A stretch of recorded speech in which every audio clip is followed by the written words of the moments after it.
दुख और सुख दोनों इंसान के जीवन के साथ लगे हुए हैं। सुख की चाहना करते हैं तो दुख अपने आप उसके साथ जुड़ा आता है। सुख को सब चाहते हैं लेकिन दुख को कोई नहीं चाहता। लेकिन दोनों ही हैं कर्म के परिणाम।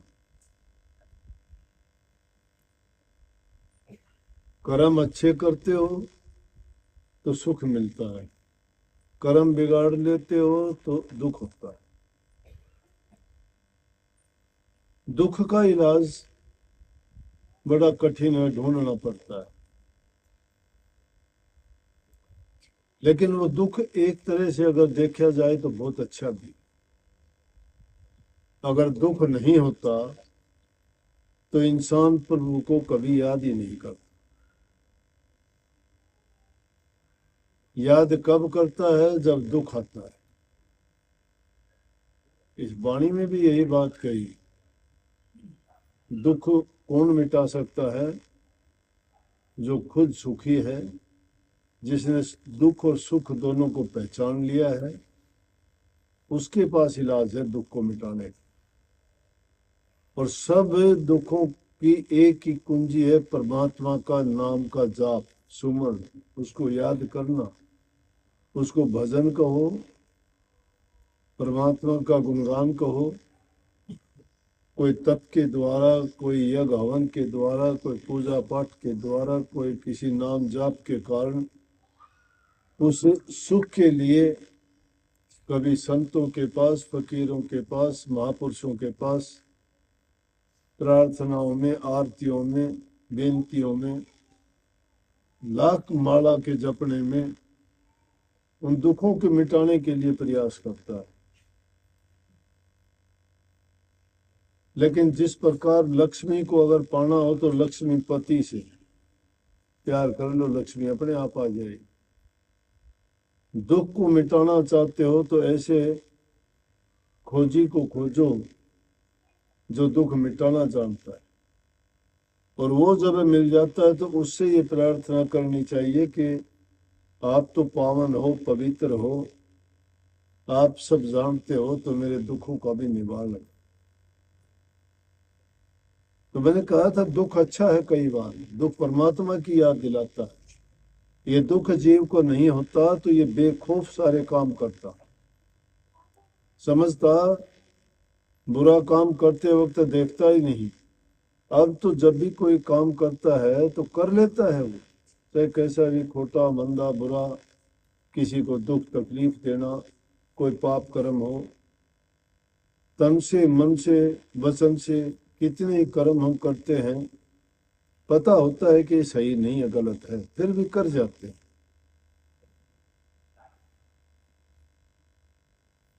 और ये भी पता होता है कि इसका नतीजा अच्छा नहीं होगा, लेकिन ऐसे खिंचे चले जाते हैं उस बुराई की तरफ। हो जाता है जब पता लगता है कि मैंने गलत कर दिया। समझवान व्यक्तियों ने, विवेकी पुरुषों ने संसारी जीवों को समझाया कि आफत आने से पहले ही इंतजाम कर लेना चाहिए, रोग लगाने से पहले ही परहेज कर लेने चाहिए, दुख संकट आने से पहले ही दुख की घड़ी से बच जाना चाहिए।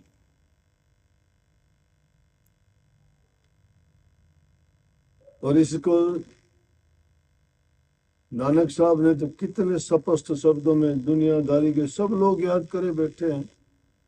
कहते हैं, नानक दुखिया सब संसारा, सुखिया केवल नाम अदा। दुखी सब हैं, सुखी कौन है?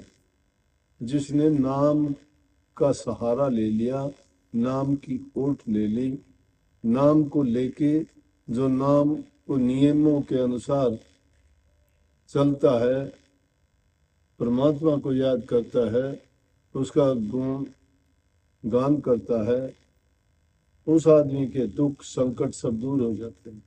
दुखों को मिटाने के लिए भक्ति के रास्ते पे लोग चलते हैं कि मेरा जीवन सुखी हो जाए, कष्ट दुख आए उनसे बच जाऊं। इसलिए और इसमें कोई संदेह भी नहीं है। प्रभु की शरण में जाने से इस जीव के सभी संकट, सभी दुख, सभी पाप कर्म नश जाते हैं। लेकिन सुख को ही चाहते हैं, दुख को चाहते नहीं। दुख तो बिना बुलाया अपने आप ही आ जाता है। उधर सहजोबाई क्या कहती है, सुख के माथे सिल पड़ो जो नाम ही सेजा। वो सुख को मानती ही नहीं, कहती है सुख क्यों चाहिए मुझे, सुख की जरूरत नहीं है, मुझे दुख मिलना चाहिए। वो दुख क्यों मांगती है? वो अपने दिल की जो सच्ची लगन है उसको दर्शाती है कि मेरी लगन परमात्मा से लगी है। अगर मुझे दुनियादारी के सुख मिल जाएंगे तो मैं परमात्मा की याद भुला देंगे। अगर मुझे सुख मिल गए तो मैं दुनियादारी के सुखों में ही फंस जाऊंगी। और वो सुख कैसे हैं कि उनका परिणाम दुख में बदल जाता है। कोई भी सुख बता दो दुनिया का कि आदमी को सुखी करता हो, ना धन सुखी करता है, ना ऊंचे महल मकान बनाता है वह साथ चलते हैं, ना लंबे चौड़े परिवार हैं वो उसके साथ देते हैं, कोर्ट कचहरियों में उनके मुकदमे चलते हैं। ज्यादा धन होने से शराब कबाब उल्टे सीधे कर्म करते हो, जुआ खेलते हैं। राजे महाराजाओं के देखो क्या क्या बीती। सब चीजों से जो संपन्न होता है उसको पुण्य के काम में, धर्म के काम में, परहित के काम में, पर उपकार के काम में, दुखी गरीबों के अगर हित में उनको लगाया जाए तो उसका धन भी सफल है, उसका तन भी सफल है और उसका कर्म भी अच्छा है। सब कुछ होते हुए भी उनको बुराइयों की ओर लेके जाता है। कोई भागी जीव ऐसा होता है जो ये चीज सब कुछ होने के बाद इस रमज को समझ जाता है, वही दान पुण्य नेक कर्म करता है। लेकिन उसको उन्होंने भक्तों ने तो इनकार कर दिया। वो कहते हैं कि उस सुख के माथे सिल पड़ो। क्यों? वो जब चीजें मिल जाती है तो इंसान दुनियादारी के ही कामों में फंस जाता है, चाहे वो कैसे भी हो, चाहे वो कितना दान पुण्य भी करता है तो भी वो उन कामों में फंस गया। वो वक्त जो प्रभु की भक्ति में देना चाहिए, उसकी याद में बिताना चाहिए, उसकी बिरह में तड़पना चाहिए, वो नहीं रहता। इसलिए कही कि उस सुख के माथे तो सिल पड़ो, पत्थर पड़ो उस पर, हमें जरूरत नहीं है। जो नाम ही सेजा, जो हमारे नाम को हमारे हृदय से निकाल देता है, भूल करवा देता है। बलिहारी व दुख की जो पल पल नाम लेता है, कि इससे अच्छा तो उस दुख के हम चाहने वाले हैं। जो हमें पल पल दुख आता है तो परमात्मा की याद हमें बड़ी लगती है। इसलिए ये नहीं दुख होता है तो ही हम आते हैं, यहाँ भी जरूरत के टाइम आते हैं, नहीं कभी आते ही नहीं कि चलो अब ये काम है अब चलेंगे। किसी को संतान की जरूरत है, किसी को नौकरी की जरूरत है, किसी को स्वास्थ्य अच्छा होने की है, किसी को किसी चीज की, कोई कुछ चाहता है, कोई कुछ चाहता है, आगे चाहते हैं। मांगने वाले तो आप भी हो, हम भी हैं, सभी हैं, मांगते हैं। मांगते मांगते में फर्क है। एक मांगता उसे धनवान से मांगता है, धनवान जाके मंदिर में परमात्मा की मूर्ति से मांगता है, दोनों मांगते हैं। वो इंसानों का मांगता है, परमात्मा का मांगता है। लेकिन इंसान का मांगता होने की बजाय परमात्मा के मांगते क्यों नहीं होते, जिससे सब दुखों से छूट जाओगे। उस मालिक के दर के भिखारी अगर बन जाओ और उसी से रोजाना ये प्रार्थना करो। गुरु बताता क्या है? गुरु तो यही कहता है भाई। उससे अच्छा तो किसान देखो, एक बिना समझ वाला इंसान जंगल में रहता है, खेती का काम करता है, आसपास में कोई ना बस्ती है, ना कोई उसको सामान की जरूरत हो, उस चीज की अगर जरूरत पड़ जाए तो कहाँ जाना आना पड़ता है। लेकिन उसकी जरूरतें भी कम है, सोचता ही नहीं वो। प्रकृति की गोद में कहीं दूर जंगल में खेती करता है। घूमते घुमाते एक राजा शिकार करते हुए चला गया। शिकार करते करते राजा दूर निकल गया। जंगल में जाने के बाद में रास्ता खो गया।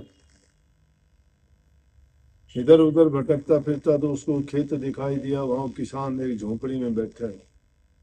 उसके पास जाके कहने लगा, भाई मुझे प्यास भी लगी और भूख भी लगी। उसके खेत में उसने तरबूज बो रखे थे, उसने राजा को तरबूज तोड़ के दिया। वो तरबूज बड़ा मीठा भी था, फिर भूख में सब कुछ, चने भी जो है अंगूर बन जाते हैं, मन के दाग लगते हैं भूख में। तरबूज दिया, तरबूज खाया, प्यास भी मिट गई और भूख भी मिट गई। मरते हुए के प्राण बचा दिए कि जमींदार किसान आदमी ने।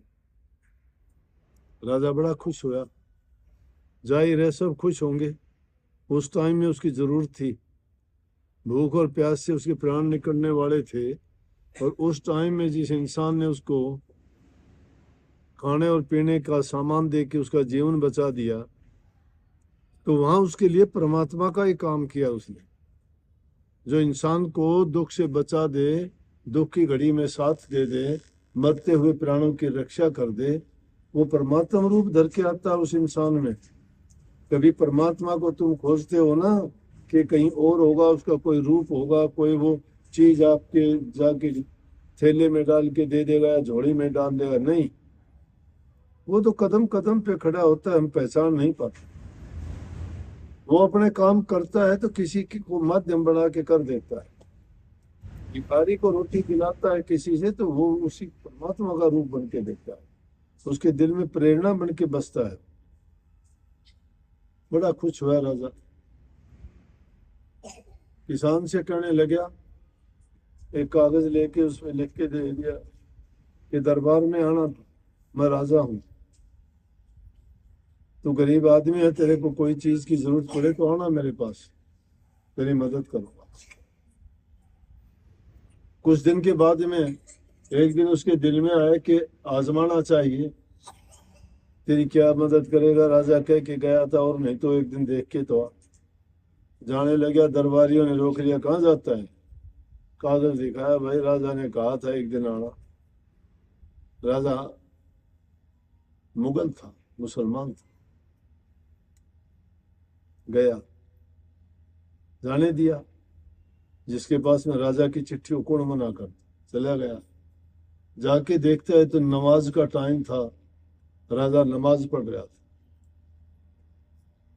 एक आदमी को बुला के कहने लगा, भाई राजा बीमार है। ना, फिर बोले क्यों ऊंचा नीचा होता है, कभी मत्था रगड़ता है, फिर खड़ा हो जाता है, फिर करता है, नमाज पढ़ते वक्त ऐसा करते हैं। अरे नहीं न बोला, ये तो अल्लाह ताला को याद करता है, नमाज करता है। अच्छा।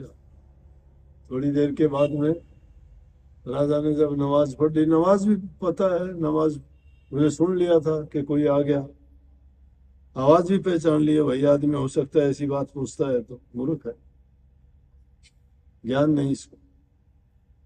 बुलाया, बुला के कहने लगे, हाँ भाई बोलो।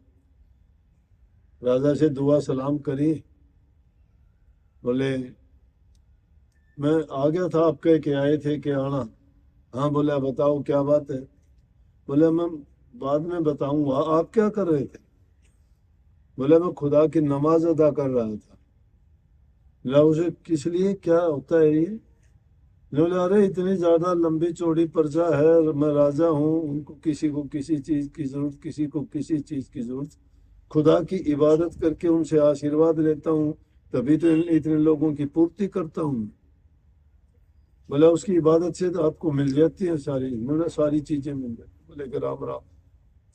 बोला क्या हुआ, आप बोल लो, अब चलता हूँ मैं। बोला तो कोई बात तो बताई नहीं। बोला कि मुझे बात मिल गई, तू भी मांगता है मैं भी मांगता हूँ, जिसे तू मांगता है उससे मैं भी मांग लूंगा, मुझे कौन रोक देगा। जिसे तू मांगता है उसको मैं भी याद कर लूंगा, उससे मैं भी मांग लूंगा, वो सबका है। इसलिए हम सब भिखारी हैं, लेकिन जो उसका भिखारी बन जाता है उसको जन जन के सामने हाथ नहीं फैलाने पड़ते। महापुरुषों के पास जाओगे, तुम्हारा अज्ञान मिटा के तुम्हें कहेंगे, बताएंगे कि तुम अपनी मेहनत करो, अपना हक हलाल की कमाई करो, कमा के खाओ। जो इंसान मेहनत करता है, मेहनत कभी भी व्यर्था नहीं जाती, उसका परिणाम मिलेगा। आज नहीं तो कल मिलेगा। किसानों को देख लिया करो, आज फसल बोई है, 6 महीने तक इंतजार करेंगे, उनको आज थोड़ा मिला, 6 महीने के बाद मिलेगा। विद्यार्थी पढ़ता है, पढ़ते पढ़ते साल बिता देता है, परिणाम 1 साल के बाद मिलेगा। कोई बड़ी डिग्री लेनी होती है, उसको कई कई साल लग जाने के बाद उसको डिग्री मिलती है, एक दिन में नहीं मिलती। तो प्रभु की भक्ति करना भी कोई 1 दिन का 2 दिन का, कोई एक प्रार्थना का छोटी थोड़ी बहुत देर का काम नहीं है। जीवन पर्यंत उसको याद करना है, क्योंकि हमें हर पल हर घड़ी उसकी जरूरत है। जब हमें हर घड़ी हर पल जरूरत है तो उसको हर घड़ी हर पल याद भी करना चाहिए। उसके घर में कमी किसी चीज की नहीं है। अगर वो आया एक उसमें भजन में भी, सुख में गुरु जी तेरी याद न आई, दुख में गुरु जी तुमसे प्रीत लगाई, सारा दोष है मेरा मैं करता हूँ स्वीकार। अरे सुख में कभी भूल के याद नहीं करते, दुख में याद करते, मानते भी हैं इस बात को। इसलिए दुख के समय नहीं, सुख के समय ज्यादा याद करो। उस टाइम उनका शुक्रिया अदा किया करो कि मालिक तेरी कृपा से मुझे सब कुछ प्राप्त हुआ है। ये सुंदर शरीर आपकी दया से मिला है, संतों का संग आपकी कृपा और आशीर्वाद से मिला है, मेरे नाम की दात आपकी दया से और आपकी दात की बख्शीश है, उसके बिना मेरा गुजारा नहीं होता। ये सब चीजें मुझे आपसे प्राप्त हुई हैं, मैं आपका ऋणी हूं, मेरा रोम रोम। जब ये सुख में याद करोगे तो दुख नहीं आएगा। लेकिन सुख में दुख में सुमन सब करे, सुख में करे न कोई, जो सुख में सुमन करे तो दुख का एक हो। सुख में सुमन करोगे तो दुख होगा ही नहीं। सुख में सुमन ना किया दुख में कि न याद, कहे कबीर ता दास की कौन सुने फरियाद। फिर उसकी फरियाद नहीं सुनी जाती। धोखाधड़ी आपस के लोगों से तो कर लेते, परमात्मा से धोखा ना कर। उसके सामने तो दिल खोल के कह दिया करो मैं पापी हूं, मैंने पाप किए। उसके सामने तो कह दिया करो मैं कपटी हूं, मैंने कपट किए, माफ हो जाओ।